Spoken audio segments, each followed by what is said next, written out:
কি করছিস এটা? একটা মোরা মানুষকে কেউ লাথি মারে? আরে ছাড়ুন তো, এটা তো একটা মাথা বেশ্যা বাড়িতে পড়ে থাকে, মরছে ভালো হইছে। এটা অপবিত্র, চলো এখান থেকে।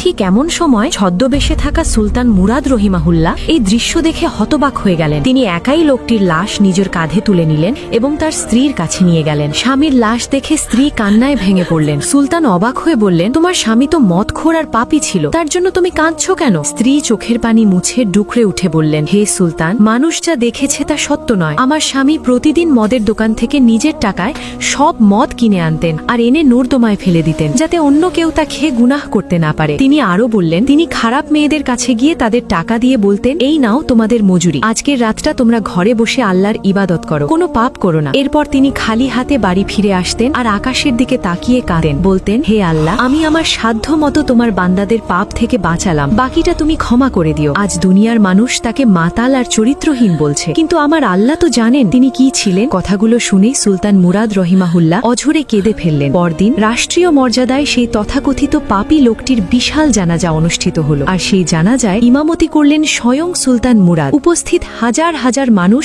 সেদিন জানতে পারল, এতদিন তারা যাকে গালি দিয়েছে সে আসলে আল্লাহর এক প্রিয় ওলি ছিলেন। তাই বাইরে থেকে দেখে কারোর বিচার করার আগে তার অন্তরটা জানার চেষ্টা করুন, কারণ চোখের দেখা সবসময় সত্য হয় না। সুবহানাল্লাহ।